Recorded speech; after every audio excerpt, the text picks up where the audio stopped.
Yo, what's going on, everybody? It is 1 p.m. here in Chicago, Illinois. That means it's time for another live stream. Today is September 2nd, 2021, and it is a Thursday. It means it's happy hour. And today, for the live stream, I've got a mix of six that Athletic Brewing sent me. So I reached out to them the other day on Instagram, and they were like, cool, email this dude. And so I emailed the dude. And then he sent me this, and I came like a couple of days ago. It's been sitting in the fridge. I've been like very tempted to dive into these beforehand because it's been in my fridge for a couple of days now. But I thought I'd wait. I try them with you guys, and I can't wait to get into it. But before I do, I want to say hi to everyone listening on the audio only version on the podcast. Hope you guys are having a good run. You know what would go good after your run today? I mean, I haven't had them yet, but I'm gonna say probably this Athletic Brewing. It's non-alcoholic beer. I just want to call it beer that happens to be non-alcoholic, and I think that's probably where they're going with it too, because their big thing is that it's non-alcoholic beer that doesn't taste like non-alcoholic beer. It just tastes like beer. So we'll try it. But you know what? For those of you on the run or after your drive, if you're commuting home and listening to the podcast, this would be really great, I think. And then for those of you listening on YouTube after the fact, hopefully you're sitting down and at home. So if you want to have something a little bit stronger, totally cool. Or if you got another type of recovery beverage, awesome. But today I'm going to get into these. Now let's say hi to everyone that's here in the chat. Mark Saltzman survived Hurricane Ida. He says, happy Thursday. They survived in New York, but wow, what a storm. Yeah, I've been seeing all the footage. It's crazy. Very, very crazy to see. And, I was watching like CNN's coverage of it this morning, and like everyone was outside the office because that's where they film, like at least the morning programming that I watch, I think is filmed in New York, right? So they were all up there, but they were all out of the office or out of the studio and like reporting from the street, which was really fun because then I was just like, oh, look, the people that I usually watch on a very highly produced news show are now vlogging about like the post-storm stuff. So I thought that was kind of fun to watch. Not that I'm enjoying the carnage, but it was just interesting to see them like outside. And like it looks like it's very humid as well. But it was good to see that everyone's, a lot of people are getting out of it safe, although it's been wreaking havoc on the travel out there. I could see. I checked in with my sister. She didn't get any flooding, so she was able to get out, get through the storm fine. And my parents, they're in Fort Lee. Fort Lee sits on bluffs. So like, I'd be really surprised. I mean, if Fort Lee is flooding, then you got a problem. But my dad did say that some of his friends down in Palisade Park, there, some of the lower lying areas, they definitely got some flooding in their basements. So, hopefully you guys are doing well out there. And, there was Henri down in Louisiana as well. So I know people are really struggling in there. It reminds me, the coverage of it and like the situation of it reminds me a lot of the derecho last year in Iowa, where the storm was one thing, but then like just the power outage for weeks afterwards in the middle of the summer while you're trying to recover, while you're trying to rebuild, while you're trying to just clear all the damage even. Becomes a real big problem. So hopefully everyone that's been affected by storms can get through it. Kyle says, it sounds like the whole Northeast got hit pretty hard, Mark. Glad you made it okay. Yeah, definitely. Carrie Smith says, yo, what's going on, Kofuzians? What's going on, Carrie? And Kyle Patton says, ran in the artist for the third time today. Took it up to half marathon pace for a mile. It felt great. Took it up to 5:30 first stride. It felt like it was going to take off. Nice. Very, very nice. JC says, hey, everyone. Jasondahl here says, hope everyone in the Northeast is safe. He did 13 miles after work, and these late training block weekday long runs get tough. I know, right? It's the time. I think it's the time commitments that's tough. Like when I do the midweek long run, I'm like, I love the midweek long run because I feel like I'm getting a little extra bonus, during the week. But the time crunch is real, right? And so like I can understand how that gets tough. Spence Ohms is at the gym, but figured he's tuning in. What's going on? That's awesome. That's cool. Like I hope you're like on the treadmill and people are like next to you, like, what is this dude watching? I think that'd be fun. Trevor Halton says 6 beers is going to be a fun live stream. Well, it's 6 brews, but they sent me 5 flavors. There's 1 repeat. So let's go over the flavors, right? And this is the order that I think I'm going to drink them. If you think I'm doing something crazy, let me know. There's one that's here. That's Cerveza Atletica. That one, I think it's going to be in the Mexican beer style. I'll probably start off with that one. And then from there, I'll go to the Golden, right? Which is not only non-alcoholic, but it says it's crafted to remove gluten. So for those of you that are sensitive or just looking to cut it out, that'll be the one for you guys. Then from there is the Free Wave, which I'm thinking must be their most popular because they sent me 2 of these. or maybe it's just a coincidence. I'll go with the free wave. Oh no, the free wave is the hazy. I'm gonna do the Run Wild next. That's just the IPA. This one. And then I'll do the hazy. I got 2 of these hazies right here. And the last one will end with the stout. Or it's the extra dark. So that's going to be the call sheet for today. So, get ready. I suppose I could drink all of these and it'd be fine. They all seem to say less than 0.5% alcohol by volume. So they're not alcohol free, but they are NA, non-alcoholic. I think that's kind of like, that's probably like the limit from like a regulatory standpoint. So let's start out with this. Get the Cerveza Atletica going. I'm not going to like pound all these, but I'll certainly give them a shot. Cheers to you guys. Smells great.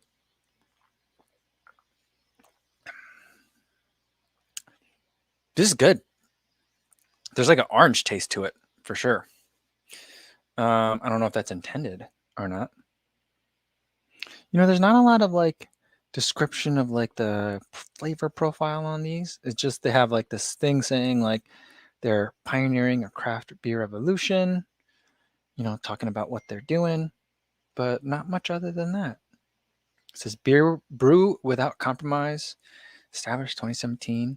And they're out of Stratford, Connecticut. Oh, and San Diego, California. Cool. Very cool. But this is tasty. I like it. It doesn't feel like a beer to me, so it doesn't kind of have like some of the harshness of like a beer would. So like it definitely tastes different. If someone gave this to me, I wouldn't say like, oh, this is a beer that you gave me. Like if someone was like, here, drink this, which doesn't happen to me that much, but I'm trying to envision the situation. Like if my buddy was like, hey, drink this, you're gonna like it. I would, without question, I would definitely take a big swig of it first and then ask questions later.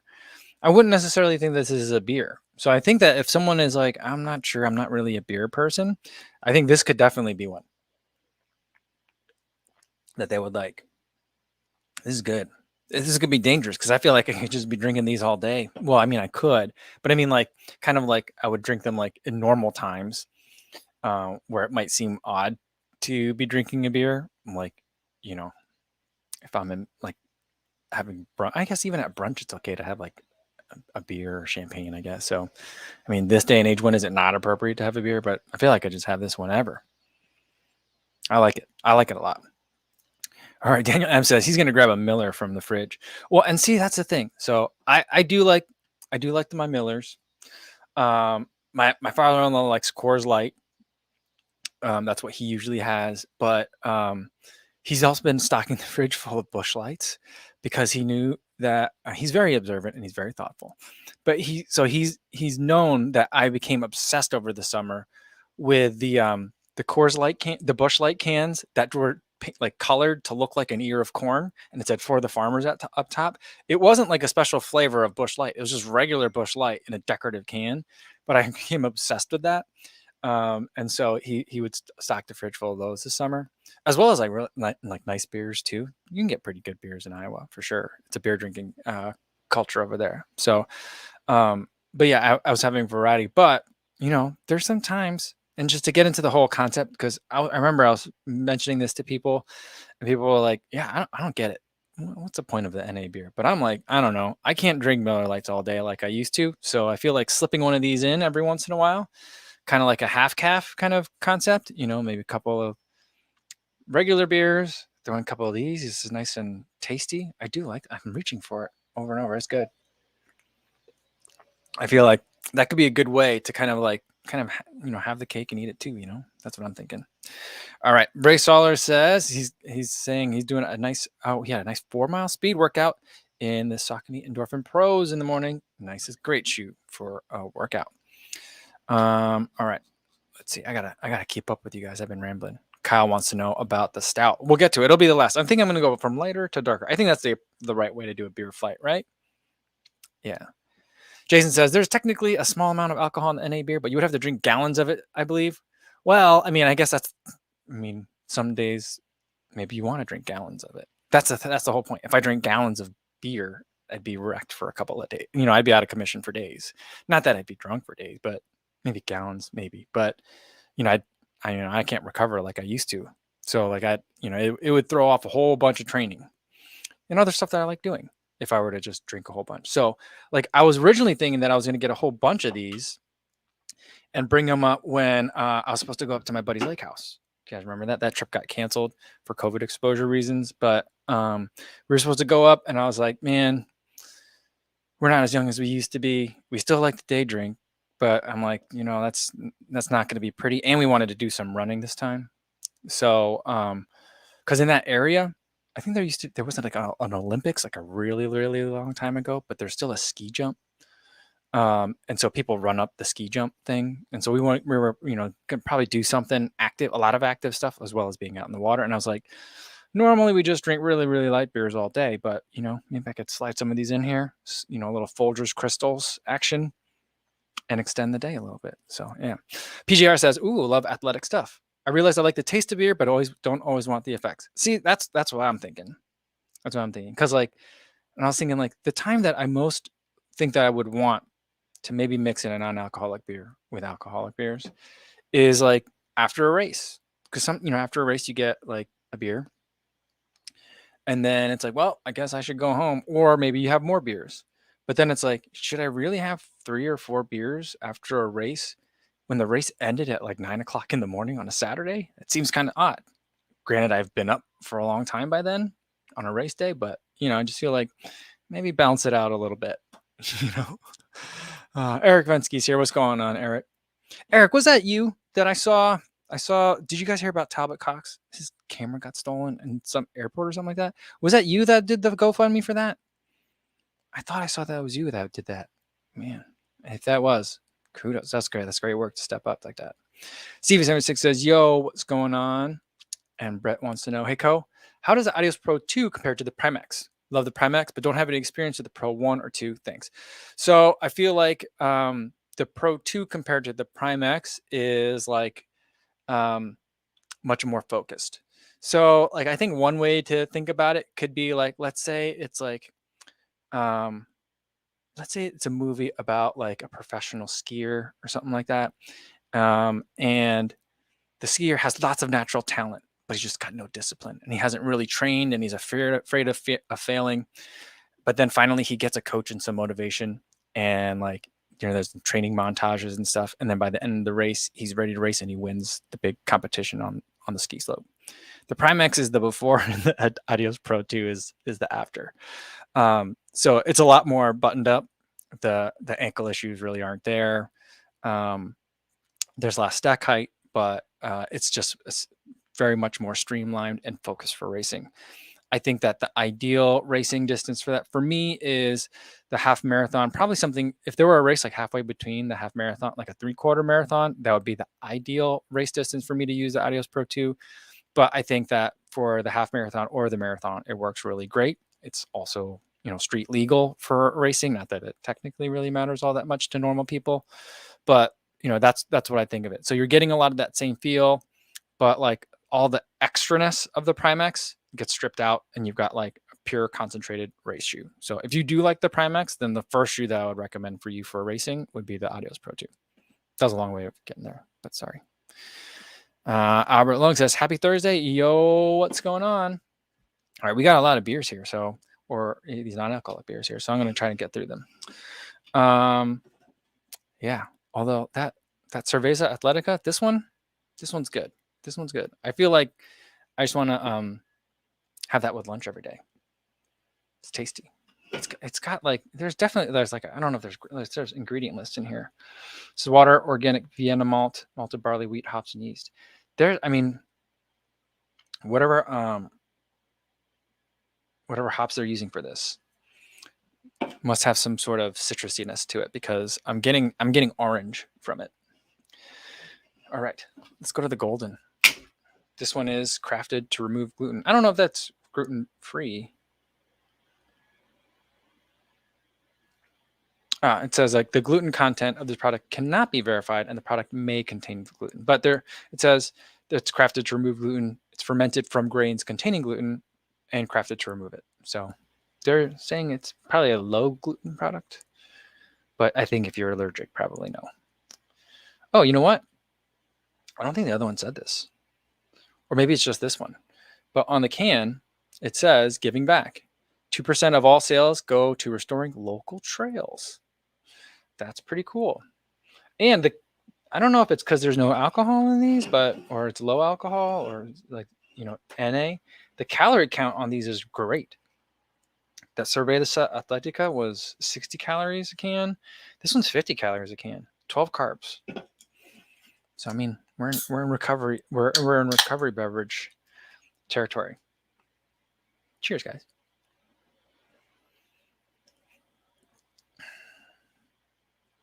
This one tastes like beer in a good way.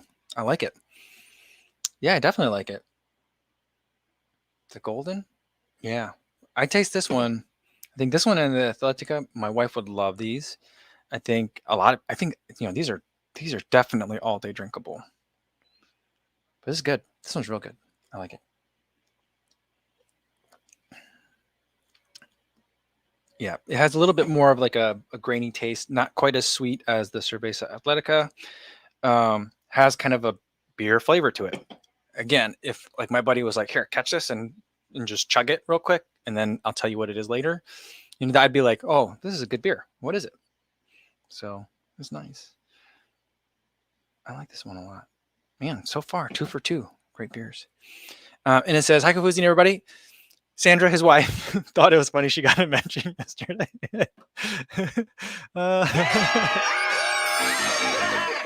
And guess what? It worked. The shoes are on order. And he says, if kofuzi says you should get them, you need to get them. So you got the Hokas and all yesterday? Nice. By the way, did you guys see that Hoka? And I'm like, I'm actually kind of feeling like a little bit like, oh, how come they didn't call me? I thought we were friends. But Hoka opened up yesterday 2 physical locations, 2 pop-up shops, one in LA and one in New York. And I've seen some of the pictures from it. It looks pretty cool. But like, I was like, man, if they had told me, maybe I would have gone to go film it or something. I want to go see a Hoka store. Wouldn't you guys want to go see a Hoka store? I feel like, how come we didn't get to see the Hoka store? But I've seen a handful of pictures, not a lot though. So like, I'm hoping that there's some sort of like Hoka footage that comes out later about it or what. But yeah, I mean, I've been seeing it getting covered from a couple of angles, from like runners angles. Then Coach Ben Rosario was talking about it, but also I saw it from like a business perspective too, saying that like it was part of some of their revenue goals for this year, or they really wanted to they set some high marks for themselves or high bars for themselves in terms of revenue numbers that they wanted to hit. And this is all part of that rollout. And so I'm like, oh, that's cool. Real cool. Tube U-Man 1009 says, how are the New Balance Fresh Foam More version 3 or Saucony Triumph as recovery shoes as compared to the Hoka Bondis? So I would say that the Fresh Foam More version 3 and the Bondi are I think are pretty similar in terms of what they're trying to do, geometries, all that kind of thing. But I would say that the Fresh Foam More version 3 this year is more successful because the upper is much more comfortable. And for when I'm thinking recovery shoe, I want everything to be comfortable, not necessarily puffy, but comfortable. And they've got that kind of like, what do they call? Do they call theirs Ultra Knit? There's so many trade names for the knit style uppers that the companies are using. But the knit on that, I think, is shaped better and the material is better than what's in the Bondi. The Bondi, I feel like for a shoe that's as plush as that one is, the foot is way too snug. Not way too snug, but it should be more roomy. The Triumph, I think that is a lot faster of a shoe than both of those. And it feels more like a traditional running shoe, but with a lot of extra stack height in it. So that shoe is also comfortable, but like it doesn't make as many compromises in the speed department, I think, as the Bondi and the Fresh Foam More are. So that's kind of how I would see those 3 shoes. All right. Steve says, yo, what's going on? Almost bought the DBA Elite SP and stopped myself at the last second. I have willpower occasionally. That being said, though, Steve, I think it was Doctors of Running. I think Doctors of Running put out an Instagram post yesterday. You know what I need? I need someone to pull up these things for me. So like maybe they can go find it. But I think they posted a photo yesterday of shoes and their weights. And I thought that the Deviate Elite SP was a heavier shoe for some reason. probably because I've been running in the nitro, and that is a heavy shoe. I mean, it's got a partial carbon plate, so it kind of like makes up for it, but it's a heavier shoe. But the Deviate Elite, I don't know if they measured the Deviate Elite or the SP. I think it was the Elite. Came in very, very light. And I was like, oh, that has me reconsidering on that shoe. I might have to pick that up. So I'm not trying to, undermine your willpower, but I'm just saying. And Fernando says, you did an amazing job on your triathlon over the weekend. You should be happy with your results. Thank you so much, Fernando. I'm very proud of it. It's not the fastest time, but I accomplished more than I thought I could. And I definitely pushed boundaries. I got uncomfortable. And I persevered. So I feel really good about it. Thank you. And thank you for the support. I really appreciate it. And Remy says, oh, he had to race against a storm yesterday coming home from work on his bike, and it was intense. Yeah, I mean, I had to race the rain, and I lost the other day when I went to the open water swim clinic in Chicago here. And that was not fun. And I was terrified. I'm like, I'm thinking like my bike is mostly aluminum. Is aluminum going to be a lightning rod? Am I literally riding a lightning rod in addition to holding a selfie stick while I'm riding my bike? So that was going through my head.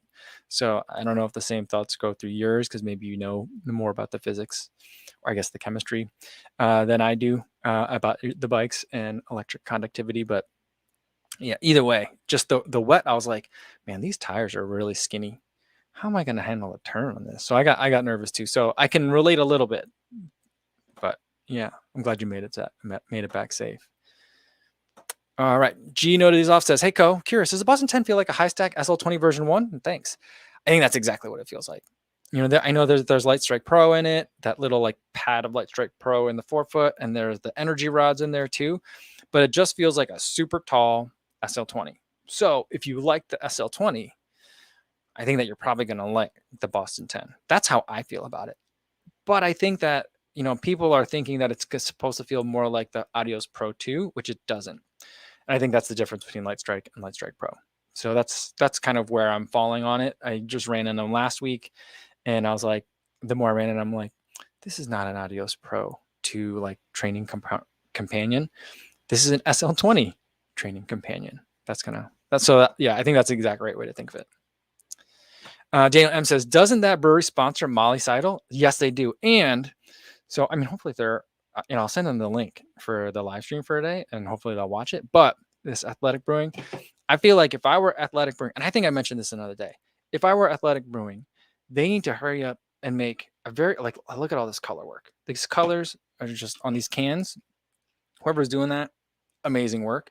They need to make a Molly Seidel Athletic Brewing baseball jersey. I'll buy that for sure. That'd be a great collectible to have. You know what I mean? Like, I don't know what number you'd want to put on it or what. Maybe you could put 2. I don't know what you want to put on. Or she could pick the number. I don't care. But just have it be like a Molly Seidel thing. And I would totally rock that to go watch a marathon. Yeah, I mean, I feel like that'd be a flex. Don't you think? Yeah, that'd be the drip. So I would definitely want that, and I hopefully they're listening and they do that. Ray says, I don't know what gluten is, but whatever it is, it's delicious. It's in all my favorite foods. Pizza, pasta. I mean, those are bread, all my favorite things. All right, 2 for 2. I like the golden a lot. It reminds me of just whenever you go to a brewery and they've got like a blonde or a golden beer, it just tastes like that. But there is a significant smaller amount of bitterness. So like, I don't know what the IBUs would be for something like this, but it's got to be less than like a comparative, beer that does have a regular alcohol content. But I think for a lot of people, that's going to be a plus. And I'll say that, over the last couple of years, I mean, my beer preferences have been like all over the place. I mean, pendulum swing is not the right even word for it. It's just been a wide meander where like before I was like, give me the IBUs. And now I'm like, ooh, if we can back off that a little bit, I think I'll be all right. So I'm appreciating what they're doing here. I don't know. It just seems to be lining up with what I'm liking. All right. Shannon's here. What's going on, Shannon? Good to see you. You made it today. She says, so question, is any beer an acquired taste, kind of like black coffee or flavor soda water? I only want a beer if it has booze. I think it's, I mean, like kind of like decaf coffee is how I would think of it too. But it's like, um, like I definitely appreciate the I only want the beer if it has booze in it, like approach, right? And I also understand the like, the NA beers are like, what is that product for? I can totally understand the confusion, but the way I'm seeing it is like, I also enjoy not only the flavor of beers, but I also enjoy like the social aspect of beers too. Like, but like, so I don't want to like the party to end after one round or two or three or however long we're staying, right? I want the party to keep going, but like I like the whole everything about it. So like the all the stuff that comes along with it is great. But like if I have, you know, multiple rounds, I'm not going to be that productive the late that evening or the following morning. So I feel like for me, like on work trips, like on the trips, like let's say I was going to California to watch Western States, I would much rather like have a couple of these at dinner because then later that night I got to edit videos and then get up real early in the morning for whatever race to either run or group run or to go attend the race or to participate in the race. So I feel like, that's where I feel like it really would be helpful because then like, it's kind of like satisfies the craving, well, while letting me still be productive because, you know, I get sleepy really easily. So like having a little bit less alcohol in my life on like a weekly basis is probably going to help me out a lot. All right. Johnny Sharpie says, "Hey, congratulations on finishing your try. Loved watching the journey. Have you ever done a video on how you film with your 360 cam?" I've done a video with how I film with the 360 cam for running. I've never done one for cycling. And that one I'm definitely going to need some help to film because when I did it for running, I held a GoPro on a selfie stick while holding the 360 camera on a selfie stick because that thing is hard to film a how-to of because when you film on a 360 camera, it deletes the selfie stick. So it's like hard to point at the stick that's not there. Right. And so like I can't hold two selfie sticks and ride a bike. So I'm going to have to need, maybe I'll have to put the bike on a stand and then have a static. Yeah, maybe I'll do that. But I've done one for the Insta 360. I think it might have been the 1R or maybe the 1X version 1. It may be combined with like I made a full like how I edit 360 videos tutorial. It's like an hour-long video. It goes through not only the capture but also like the editing, rendering, and then editing as well. So I think it's part of that. If I can find it, I'll try to put a link to it in the description after we're done here today. And then if I can't find it, then maybe I'll have to make another one.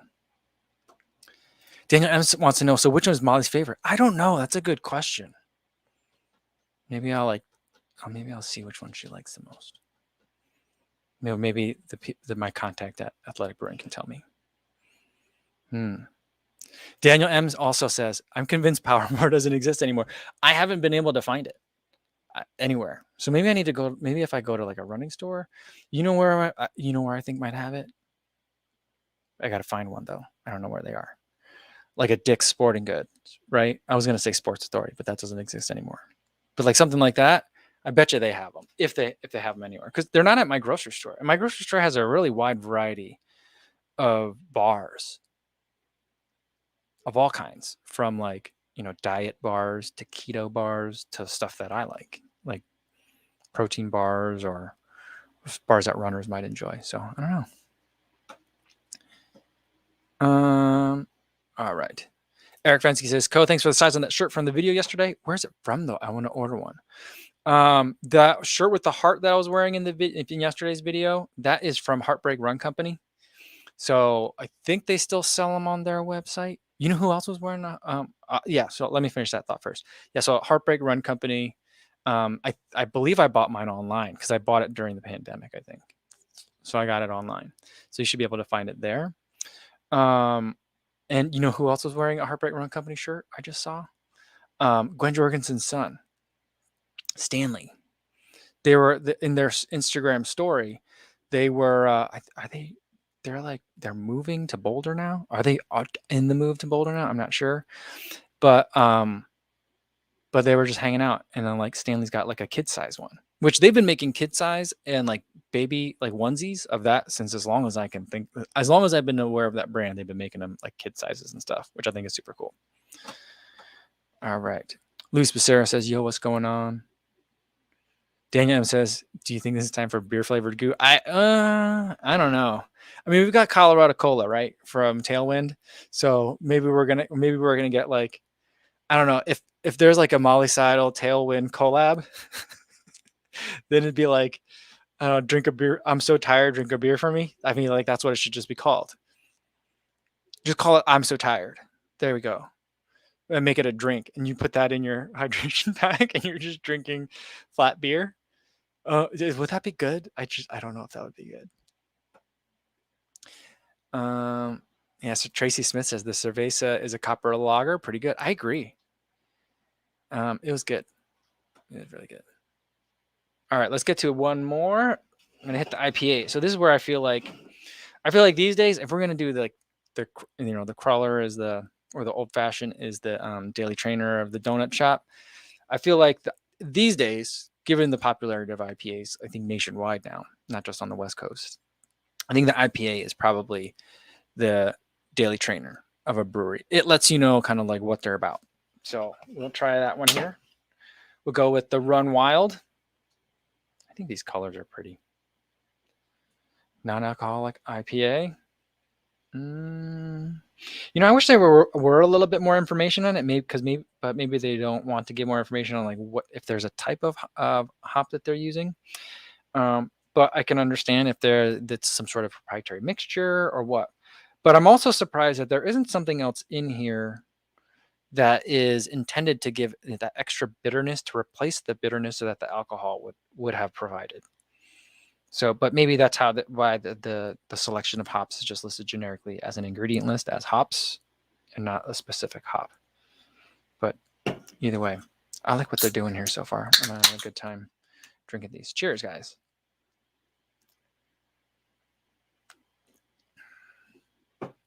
This is good. It tastes like an IPA, a not very bitter IPA. And on the tail end, on the finish, it got a little bit watery. So it doesn't have that kind of like mouth drying effect that sharpness that a regular IPA might have. So I'm feeling it a little bit differently there. And that like wateriness or maybe like a little bit less body to it also comes off as a little bit of a sweet touch at the end too. So a little bit different, but at the front, definitely I'm getting the flavor and the smell, the aroma of IPA. This is good. This is really good. I mean, you know what I feel like right now? I feel like Elf, Buddy the Elf going into the coffee shop when he saw the world's best coffee. He's like, "You did it. Good job, everybody. You did it." So, they did it. This is good. I like this. I mean, like the nice thing about this is that it's tastes like a regular beer. Not that I don't want to like disparage it and say it's an average beer, but it tastes like beer, but without alcohol. I think like they could have easily tried to go the other way and be like, "Oh, it tastes like regular beer, but it's 12%." Like I feel like that would be dangerous. This is nice because it's like, yeah, it's like I can have these, a lot of them. Tastes great. All right, we got Tom Wong here with the super chat. Thanks so much, Tom. He says, "One day I hope we can run together, Michael. Cheers. Awesome. Well, cheers. I'll drink to that. I hope that too. One day." I think this is probably a good time. There's no great time to talk about it, but so I'm starting to get ready, starting to plan stuff for Chicago Marathon. Thinking that we'll probably do our shakeout run. Well, time TBD, but like if you guys are coming and you just kind of want to start planning around, I'm thinking we'll do it in the morning, probably, unfortunately, around the same time as the Abbott 5K. So we'll do it at the same time. I'm not sure if we'll do the point to point or just out and back from the Bean, but either way, we'll end at the Bean on the Saturday morning before the race, the day before the race. But and I'm excited to hopefully run with a lot of you guys there. But I found out yesterday that the Chicago Pride Parade, which was supposed to be in June, but was rescheduled to October because they figured by then vaccines would have taken effect and we'd be on the tail end of things and we could have things like a giant parade. That announced yesterday that they're canceling. So I'm very, very, very concerned about that because the parade route for the Pride Parade and part of the Chicago Marathon course are exactly the same. I mean, there's parts that are different, but the large part of it is identical. And so that gets me very, very concerned. Because on the one hand, we had Lollapalooza, and from what I can tell, from a public health perspective, it seemed to go pretty well. And like the Chicago Marathon, you had to either show proof of vaccination or show a recent negative test. Chicago Marathon's also requiring the same thing, but a parade, you can't control like the spectators and the people that are gathering, and ensure that they have had vaccinations or negative tests. And spectating for a marathon is going to be very similar. So I feel like, I don't know. I'm not sure. And I'm trying to do the math of how many days before October 3rd, which is when the Pride Parade was going to be, is today. I'm guessing it's about 30 days. So I'm guessing probably next Wednesday is probably like their do or die point of no return for the Chicago Marathon. That's kind of what I'm thinking based on pure speculation. I don't have any information on it. So I don't know. I'm nervous, guys. All right. CV76 says Nike invited Zach Levitt to run the Chicago Marathon. That's cool. I've seen that he's been training. He's been in a lot of Vapor Flies lately, which is cool. But I also was like, I thought that he had signed a contract with Hoka a while ago. I don't know if that contract ended or what. I'm not sure. But either way, that's super cool that he's coming. Yeah, that's awesome. Hopefully he'll get to run the race. But I feel like, the missed opportunity was last year, and maybe, or in 2019, and maybe that's where that's when the Hoka contract was perhaps in effect. 2019, I had a chance to be in the group with Emma Abrahamson to run the Chicago Marathon. I mean, I feel like Zach Levitt and Emma Abrahamson running the same Chicago Marathon would have been insane. That would have been super fun to see that. So, unfortunately, that didn't happen. And I don't think Emma Abrahamson's running Chicago this year. So I don't know. The last thing I saw from her, she's participating in the Under Armour All Out Mile. So I don't know if she's participating in the marathon. All right. Frank Lehooner says, I never drank beer until I married a German woman. Really? Interesting. New Betra says, I'm not cleared to race, although he's up to 2 pain-free miles, but he's really tempted to register his fit 5-year-old for her first race so I could do it vicariously. She really likes running on the track. Well, I feel like running on the track, that's a good time. That's a good time to do it for 5-year-old. I feel like they can totally handle it depending on the distance, but I'm trying to think of how old my daughters were when I took them to the last race that I took them to. The baby, I think, was only like 2 or 3 years old, and she did a kilometer with my wife, and then my daughter and I did the 3K, and I had to hold her back because she was like, itching to race faster, and I feel like I did hold her back a little bit too much. She probably could have ran a little bit harder, but there were times where she definitely got ahead of herself a little bit. But I think she would have been, so that would have been like 3 years ago. She would have been 6, so around the same age. Yeah, it's a great time to get kids started on racing. Anthony wants to know if I ever tried an all-day IPA. Yes, I have. Very good. I think the alcohol volume on that is 3.2%. I think. Right? Am I wrong on that? So it's an IPA. That's why they call it all-day IPA. With lower alcohol volume, you can drink those all day. It's also a very good one. This one is good too.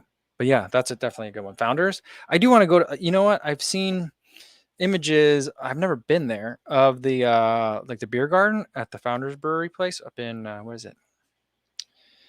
I forget what part of Michigan it's in. The name is escaping me, but it looks like a really nice place to drink some beers and have some food. So I do want to go up there someday. Scott says, what's your favorite hydration plaque? And have you ever put beer in the bladder? I've never put beer in the bladder, but my favorite hydration plaque right now is the Camelback Zephyr. It comes with front bottles, but I don't like it with front bottles. I bought I bought separately the 2-liter pack that goes in the back, and that's how I love to use that one. But I don't know. Maybe I'll put beer in it one day. Maybe I'll put some of these in there. because it's got 16 grams of carbs per can, right? So for 12 ounces, it's got 16 ounces. How much is that? Yeah, I mean, that's pretty good. I feel like that's pretty good. So it is going to make me burp a lot. So I don't know. Oh, Tom Wang says they just did a podcast together and talk about this Chicago a lot. Oh, okay, cool. Super well. I'll have to check that out. I'll definitely have to check that out. I think we're talking about Emma Abrahamson and Zach Levitt. Awesome. Tom Wang says the Hoka deal was 6 months. Oh, okay, so it's a short deal. All right. Martha says BAA hasn't announced spectating rules yet. Just got the details this morning of entrance requirements, proof of vax or tests for the unvaccinated, etc. Yeah, I saw that this morning as well. I think it was David Monty on Twitter had reported on it, and so that's something I saw. But yeah, I'm not surprised to see that. I think all of the races are going to go to that. I don't know why they don't just announce that now. I suppose it is if it's not, if it gets to a point where it's not necessary, then I guess they could just not, bother checking with it. But they probably would then have to start staffing additionally to accommodate for that. So maybe that's the reason. I'm not sure. I feel like just put it out there now. If it encourages like another 10% of participants to get vaccinated, great. I mean, I feel like the people that organize a marathon should probably have a position on whether they would prefer if their racers are vaccinated. You know what I mean? So I don't know.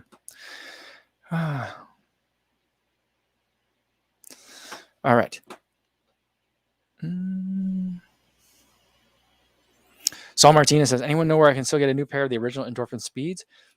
You know what? I don't remember who. I think it might have been Doctors of Running. Someone posted on Instagram that Running Warehouse is doing a deep discount of the version 1s of the Pro and the Speeds. But I think that they said that sizes are running out. So go check that out like right now. Leave this live stream open in one window and open another window and then go look at Running Warehouse right now to see if they still have them. Jasondahl said the cancellation of the Pride Parade concerned him as well. It's a huge party in the crowd. So yeah, and people are all there all day. The crowds are much deeper, at least up in this part of the city, than they would be like throughout a lot of the race. But yeah, so Jason's saying that he's hoping that it was one of the reasons, to ease his nerves. That's what he's hoping. I think that's part of it too. I think the other part of it is like, how would they, even if they said like, all right, spectators are one thing, but like at least for the participants, we can require vaccinations or negative tests. How do you do that for like a float? Right? Like some of these, I don't know. I don't know if they'd be able to do that because like not everyone enters at the same space. I'm just not sure. I think it'd be a lot harder than it would be, say, for a race where you're handing people bibs and stuff to be able to verify vaccination status and stuff like that. So, I don't know. I'm not sure, but I just also feel like if you're like someone that really cared about the Pride Parade, I really care about the Pride Parade. It goes right by my house. I've been taking my kids to it since every year that we've been here for it since they were born. I have pictures of my daughter with like Pride stickers on her diaper. It's a lot of fun, but I would be so mad because if I didn't care about the marathon, it'd be like, we couldn't have the Pride Parade, but they could have a world major marathon. I'd be like, what the heck is that? So I don't know.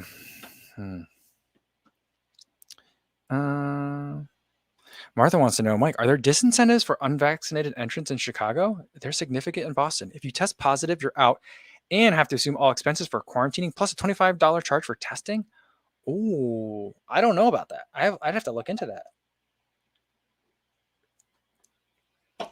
They should allow a $10,000 bounty, and I could sue you. Anyone can sue you if you end up testing positive. How about that? That's what they should do. But yeah, I don't know. That's interesting. That's interesting. I haven't heard anything about that so far. I do remember at the triathlon, they had a vaccination. I think I told you guys about this. A vaccination center and free rapid testing that you could do. And they did catch someone with a positive test the day before that I went to the expo. They said they caught them, or at least that's what they said. It could have been 10 minutes earlier, I guess. I don't know. Interesting. Very interesting. Hopefully, We don't have to worry about any of this, but I have a feeling we're going to have to worry about it.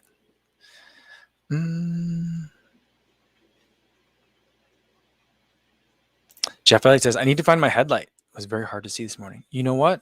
So I didn't make a video today. So like I woke up early and I was like, I'm going to go for my run before I drop the kids off at school today. I haven't done like an early morning run in a long time. I want to see the sunrise.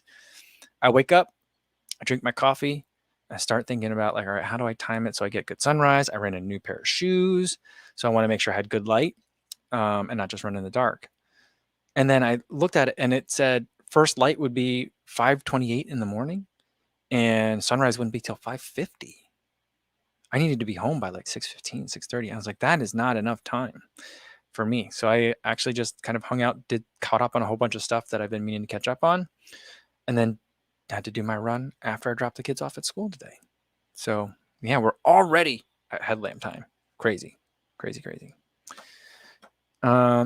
wants to know, Cody, did you see the Molly Huddle versus Molly Seidel ID stories? Yeah. Well, both of them had posted like a similar theme. All right, we're going to go to the Free Wave next. This is the Hazy IPA. You know, I think a lot of people go crazy about the hazies right now, but that rhymed. I'm just a little bit like, I'm not motivated by the hazy one. I don't think I dislike it, but I'm never like, ooh, IPA.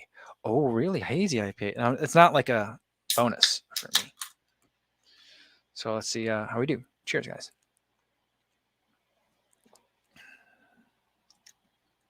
This is nice. This has more of like a consistent flavor all the way through. A little bit more bitter. I feel like I'm getting a little bit more of like the wheat type flavor coming through on it too. But this is good. This one's real good. I enjoy this. You know, after drinking all these non-alcoholic beers, they still smell like beer. So I feel like when I go pick up the kids today, I'm gonna be smelling like beer. So hopefully that's not a problem. I also have to take them to the eye doctor. So like I'm gonna be showing up to the optometrist, be like, here are my kids. I'm gonna be smelling like beer. It's non-alcoholic, I swear. It was all non-alcoholic. Saul Martinez wants to say, but let's go back to the Molly Huddle versus Molly Seidel. They both have a lot of similarities though. Both in terms of their running history and like, I don't think, do either of their Instagram handles have their last names in it?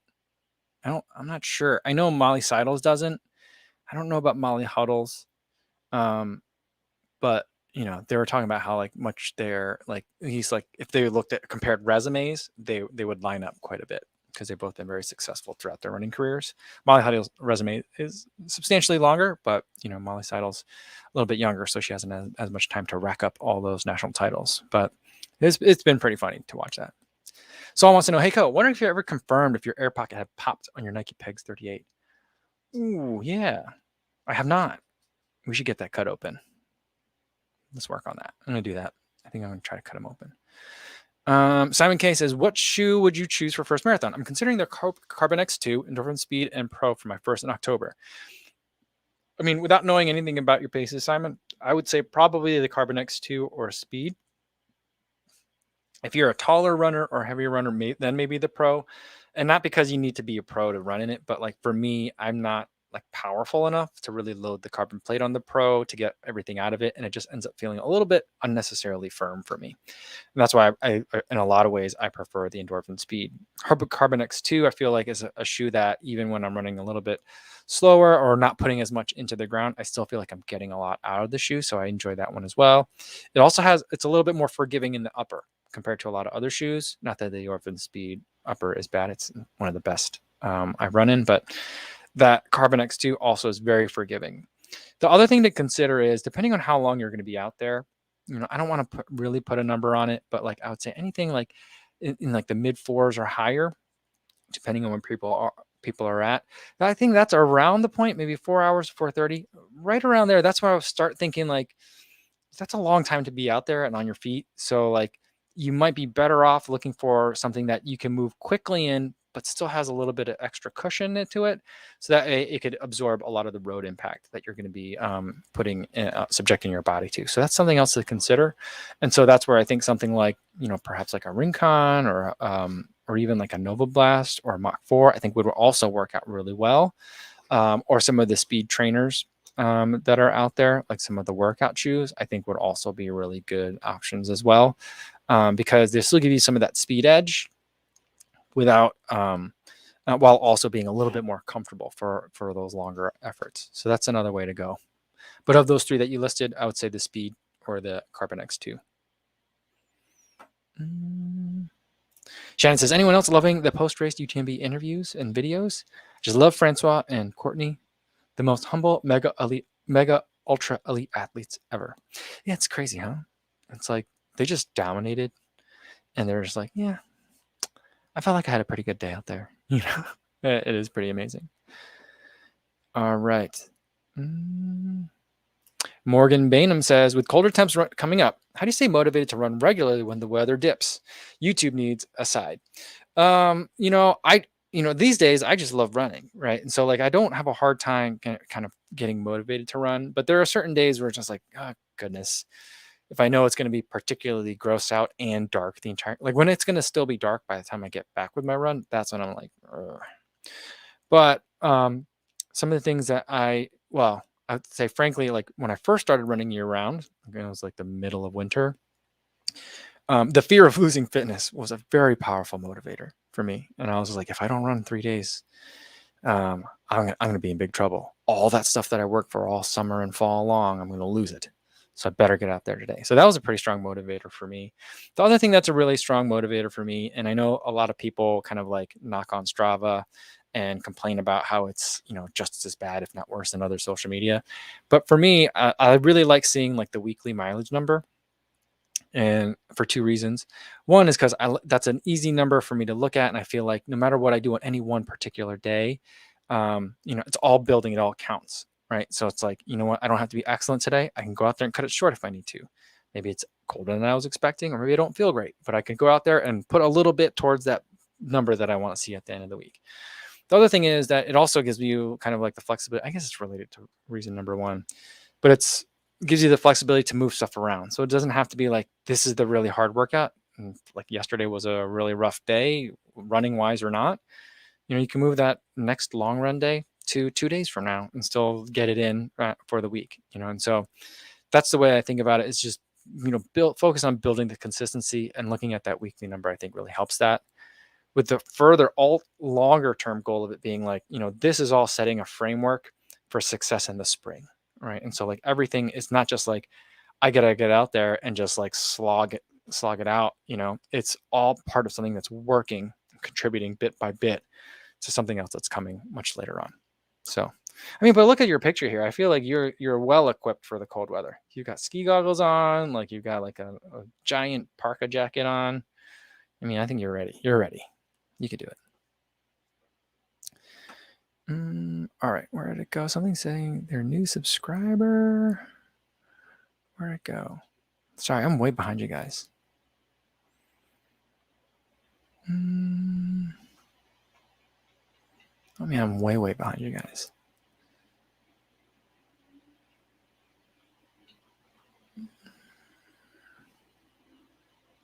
I'm going to find it. Hold on. Because it was from a new subscriber, they said. So I want to make sure I get it. Oh, here we go. Tom Wang.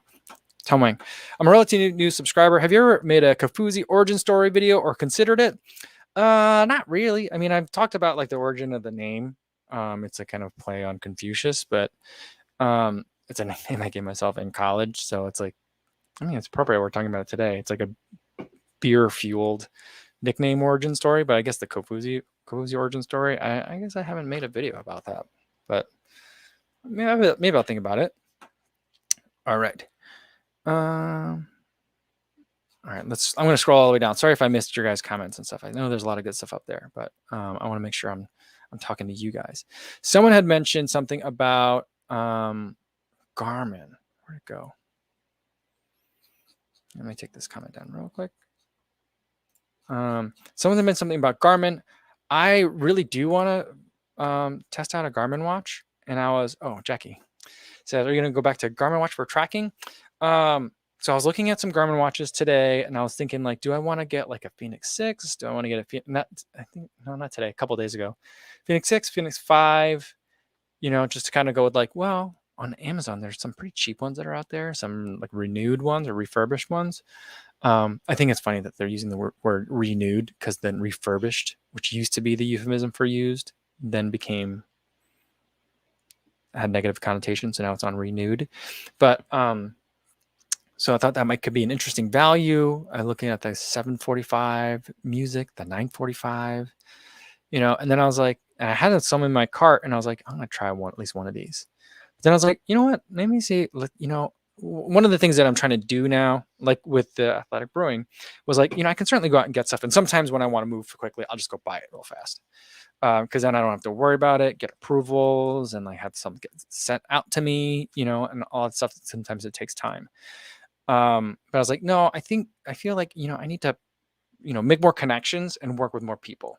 And so that's why I reached out to Athletic Brewing. I've also reached out to like 6 or 7 different snack companies that have been advertising on Instagram and showing it in my feed.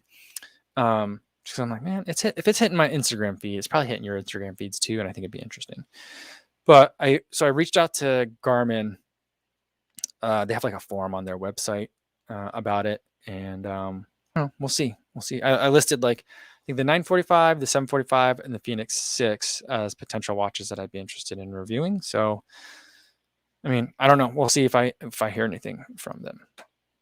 But yeah, I mean, there's a couple of brands that like just don't ever talk to me. Garmin's one of them. I don't blame them. I'm not like holding resentment or anything like that to it, but just so you guys know, like Garmin and Coros, I don't think I've interacted with anybody from either of those companies ever. I think Sunto sent me the Sunto 5 a while back. I think that I can't remember if I bought that one or if they sent that one to me. I'm not sure. It could go either way. I usually forget where I get stuff from, but like, or how stuff gets to me a lot of times, to be honest with you guys. I usually have to look it up. But yeah, but Garmin and Coros have never sent me anything. And I've been seeing all those pictures of the new Coros Vertex, and I'm like, this would have been a good time to have a relationship with Coros. I want all that stuff. It looks nice. All right. Seth Smith says, how many weeks would you recommend training for your first marathon? Currently running only 20 to 30 miles a week, but want to run one soon. I would say, probably like a 16-week plan is a good one. Like the numbers you're usually going to find is like 12 weeks, 14, 16, or 20 weeks. I generally think a 20-week plan is too long. I know, like, for a lot of 20-week plans, the first 4 weeks, so like from 20 to 16, are usually just kind of like, getting back into a rhythm of running. I get that, but I feel like, if you're going to tackle a marathon training plan, let's get to a point where you're running 20, 30 miles a week somewhat regularly. As kind of like, not you got to do this before you even bother signing up, but it's a kind of like a good indicator. But if you're doing something not exactly couch to marathon, but something like, this is something I want to try this year, then maybe a 20-week plan is fine. But I just feel like mentally, I don't think I can handle that. Like having one race on the calendar for 20 weeks is a long time. I feel like it would get daunting personally. So I think like 16 to or 14-week plan is probably great for your first marathon. I'm trying to think, how long are Hal Higdon plans? Those are free and available on the internet. That's what I used for my first couple of marathons. So like, now it's probably a 20-week plan. Now that I'm thinking about it, I always don't like to disagree with Hal Higdon, but I like 16. Terrence Lee says, you know what? The California Delta / fourth wave is tapering off, so I think CIM is safer now. Is it? I hope so. I will drink to that. You know what, guys? I just realized we're going long here. I got to get to this dark beer. We've got the All Out non-alcoholic extra dark. It looks like it's going to put me to sleep, but there's no alcohol in it, so I think it'll be okay. All right, let's try it. It smells like coffee. I wonder if there's coffee in it. Water, malt, oats, wheat, hops, and yeast. The ingredient list is very straightforward. This is good. It doesn't taste like a stout. it tastes, I mean, maybe my palate, let me drink some water. I feel like I'm drinking a nitro coffee. Like a nitro coffee that may be a little bit flat.